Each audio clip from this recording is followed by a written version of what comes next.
Acknowledgements. This is the acknowledgements page. Several years ago, upon completing a major part of this treatise, I decided that I had better shelve the thing, despite my deep conviction about the need for this dimension of open and frank dissertation in contemporary Vaishnava society. I was thinking that perhaps the best place for it would be in a grunt samadhi. After all, Srila Prabhupada had requested me to write a book. He didn't say anything about taking it to the press. I thought it better to safeguard the peaceful prosecution of my bhajan by avoiding the likelihood of provoking certain anticipated institutional and interpersonal hostilities toward myself. Perhaps after I'm dead and gone, someone would unearth the manuscript and publish it as an assortment of novel Aindraisms to be circulated among the curious. Otherwise, instead of shelving it, another idea was to author it incognito under a pen name. Subsequently, however, in a dream, I asked Srila Prabhupada whether he had any occasion to go through my book, to which he replied, quote, "We will see it when it is published," end quote. This indicated to me his intention that the book should not only be written, but published as well. I consider it Krishna's kind arrangement that a number of sober-minded, pure-hearted Vaishnavas and Vaishnavis came forward to selflessly assist me in the endeavor to produce this work. I am ever grateful to these individuals who sacrificed so much of their time and energy to help me. I only regret that in a devotional society meant to instill fearlessness and individual thoughtfulness in its members, the atmospheric conditions are such that devotees opt to remain anonymous so as to circumvent the risk of being barbarously burned at the stake by the institutional powers that be for exercising their God-given right to freedom of pure devotional expression. Anyway, Krishna knows who they are, and I pray for his unreserved blessings upon them.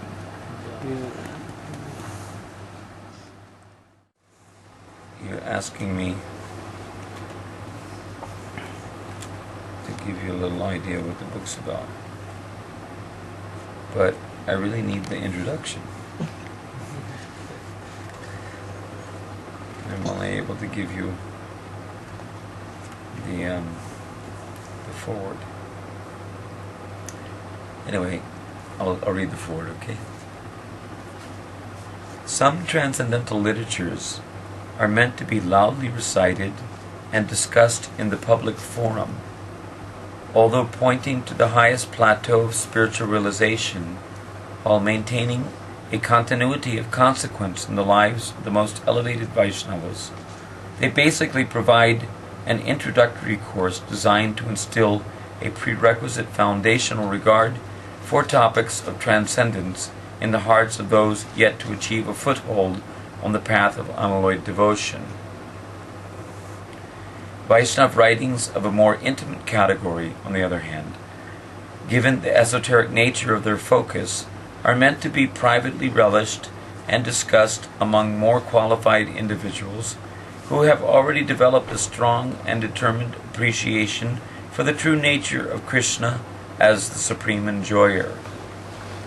It would be inappropriate to acquaint people who have yet to be divested of their long-standing envy of the Lord with Radha Krishna's most intimate leelas without first philosophically establishing them in the principles of prema dharma. That one should not cast one's pearls before swine in no way suggests, however, that books of an esoteric nature should never be written and or made available to benefit the faithful. Many authorized Vaishnavas, such as Bilvamangal Thakur, Jayadev Goswami, Prabodhananda Saraswati Thakur, Ramananda Raya, Rupa Goswami, Sanatana Goswami, Raghunath Das Goswami, Gopal Bhatta Goswami, Jiva Goswami, Krishnadas Kaviraj, Kavi Karnapur, Ramai Thakur, Dhyanchandra Goswami, Narottam Das Thakur, Vishwanath Chakravarti Thakur, and more recently Bhaktivinoda Thakur and others have poetically penned numerous literary works divulging the intimate pastimes of the Lord of Braja, their own sacred aspirations for divine loving service, and the sublime confidential process of spontaneous devotional practice for the sake of posterity. In this morbid world, apparently on the verge of corporately imposed global tyranny, such literature affords to the serious student of Bhakti Yoga an immense shelter, a tremendous source of solace and spiritual inspiration. This piece, harmonious with the perfect conclusions of the Gaudiya Vaishnavacharyas, should be sagaciously distinguished as belonging to the more intimate category of transcendental literatures. Thus, reference to any part of it in the course of an open discussion would best be done with the reader's mature discretion. The author of this book has ventured to present his own personal insights into the realm of the Absolute with a view to demonstrate for the benefit of the broad-minded individual the tangible tie between the practical performance of Mahamantra Sankirtan and the vital internal realization of one's constitutional Braja Sarup.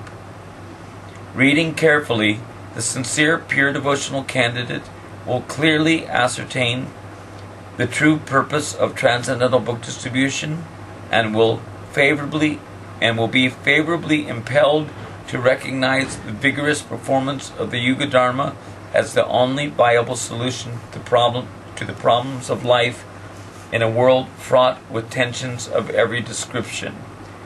Wishing well to one and all, we pray the sober reader,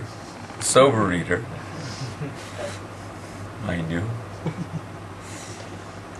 will gain great spiritual profit, redoubled inspiration, and the potency required for the effective practice and preaching of unadulterated Krishna consciousness. The publishers. Jai. Unfortunately, I don't have with me.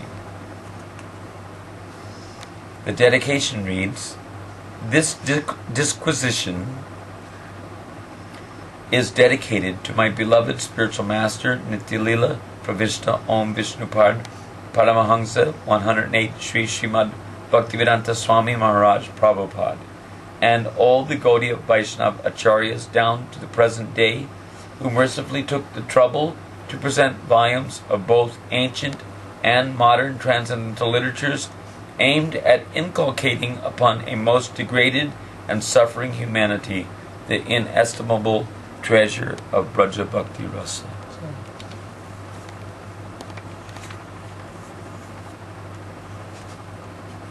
So this book is mainly about Sankirtan? It's about the importance of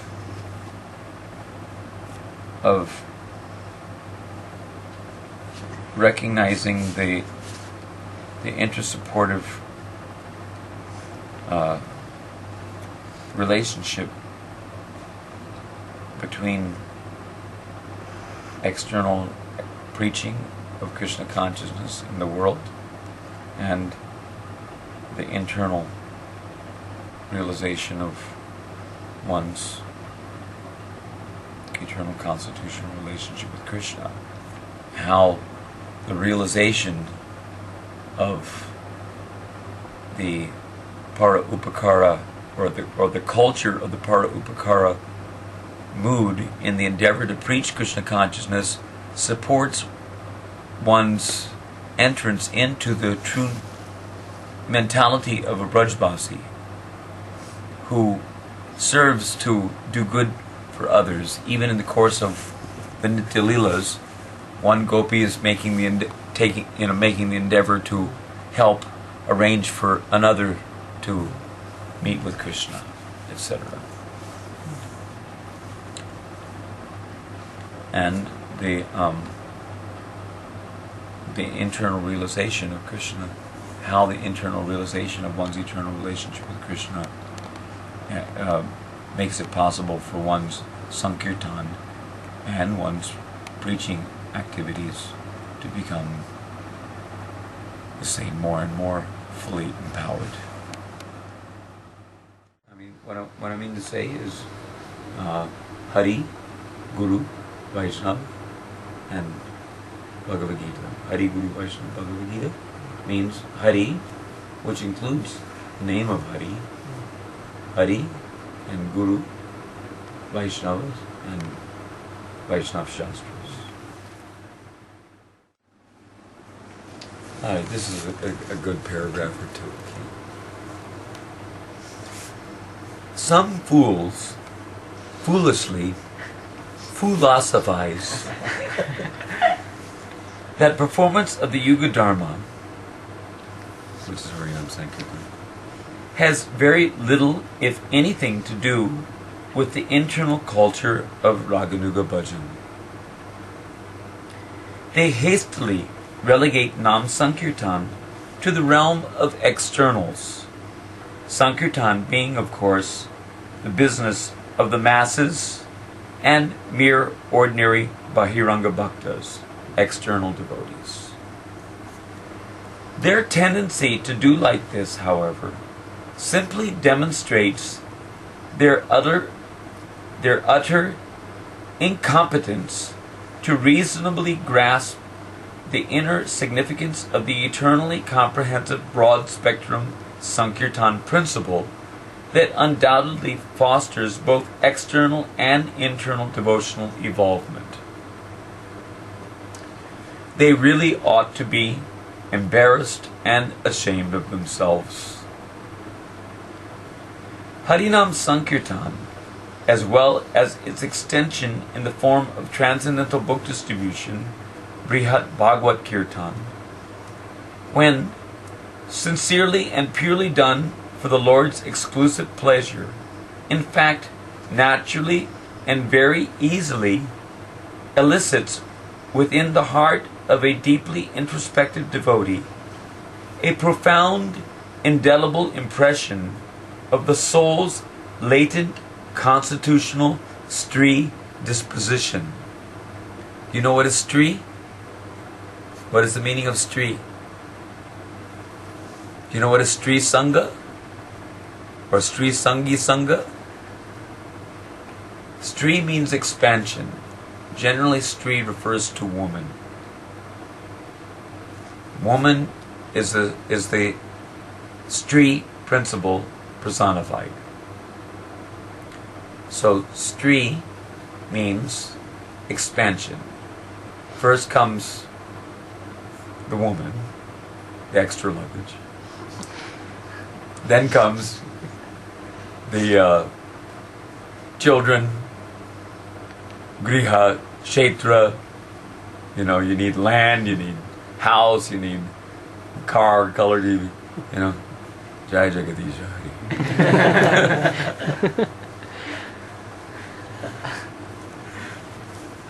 So Stri means expansion.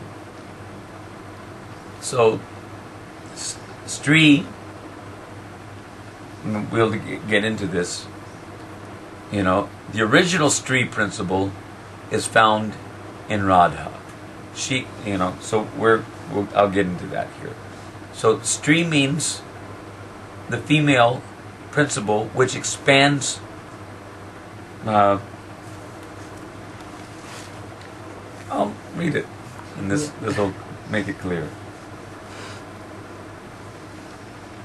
One thereby becomes gradually awakened to the pure cognition of the soul's ultimate source and ontological position as a constituent of Sri Radhika, Krishna's compassion personified, as part of the cooperative aspect of Srimati Radharani's complete whole loving game plan.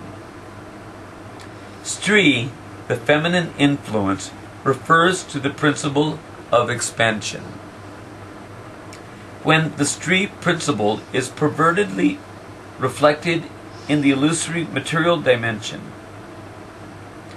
where both so-called males and so-called females are deranged, misled, and corrupted by a false male egoism, Purusha Abhiman, aberrant to the original temper of the soul, it manifests as the expansion of a Mayic man's loathsome, all-entangling empire of mundane, egocentric enjoyments.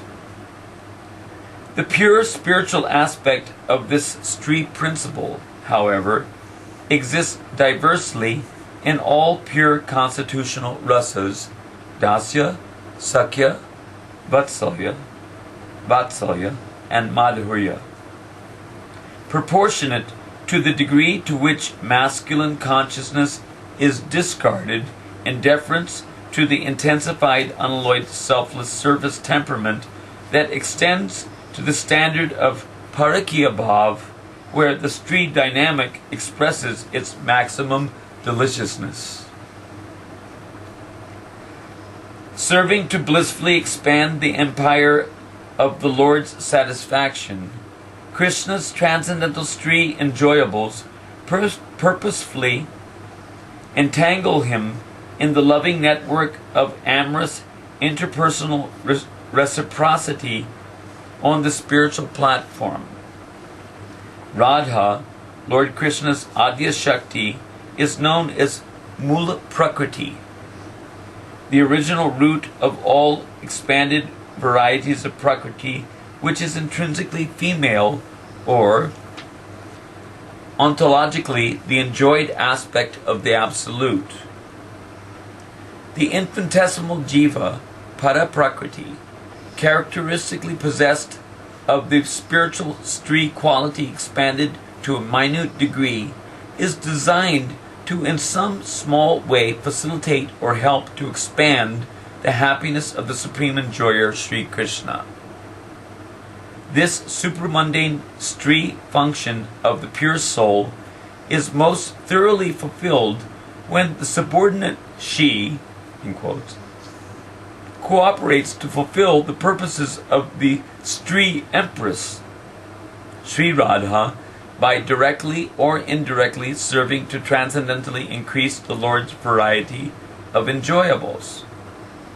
Purely conducted Sankirtan of Radha Krishna's all-attractive names, forms, qualities, and pastimes facilely enables the practicing devotee to tangibly experience what it is to function in that way, because through its performance, the devotee, aside from personally pleasing the Lord, naturally serves to expand Krishna's pleasure empire by inducing a myriad of souls to come forward to serve him for his satisfaction. Thus, by performing Sankirtan Yajna, one becomes scientifically acquainted with the true essence of one's intrinsic Stri nature, which undoubtedly finds its peak expression in all perfection as a follower of the transcendentally flirtatious damsels of Braja. Herein lies the sum and substance of the science of self-realization. As such, it should be clearly affirmed that Shuddhanam Sankirtan and the perfection of Krishna consciousness augmenting Braja Prema Bhakti Rasa go together very well. The performance of Yuga Dharma Harinam Sankirtan, when inspired by a conscious greed for Braja Prema, powerfully augments one's merit in the matter of attaining the transcendental loving service of Radha Krishna's Nitya Leelas. Such Sankirtan done in pursuit of the Madhurya Bhavs of the Brajbasis, according to one's personal taste, Swaruchi, would thus be accepted as Nija Abhishtabhav Sambandhi, connected with one's desired Staibhav or constant ecstatic, loving mood as a Brajagopa or Gopi. It is not merely because the physical bodily senses of the sadhaka deha are externally engaged in activities of devotional service that one's actions must be characteristically categorized as Vaidhi Bhakti. Here again, it is the motivation factor, the internal absorption behind the actions, that establishes the status of one's activities more than anything. When lobha, or greed for the ultimate attainment of the moods of Braja, prompts their performances, both Sankirtan of the holy name and transcendental book distribution done purely as yajna for the satisfaction of Lord Chaitanya no longer function as Vaidika duties. Rather, they ascend to the path of spontaneous loving service and become celebrated as potent constituents of Rag Bhajan, bridging the apparent gap between external and internal affairs. At this juncture, it would not be superfluous to firmly reiterate that, strictly speaking, the sole objective of the Bhagavad Marg is to augment Raganuga Bhav. With all due respect to the topics under discussion, one should mark with utmost interest that the internally perfected realization of one's eternal spiritual identity, Raja Sarup, whether achieved by the practice of Antaranga Bhakti Bhajan or by Kripa or by both, would immensely enhance one's preaching proficiency and efficacy. Therefore, it would not at all look well for a resolute pure devotional aspirant to childishly neglect to recognize the intersupportive nature of Sankirtan and Antaranga Braja Bhakti Bhajan. In this age, Sankirtan Jagya is the vital force of inspired Antaranga Bhajan, and conversely, beatified Antaranga Braja Bhakti Bhajan is the essential dynamic behind superlatively empowered Sankirtan.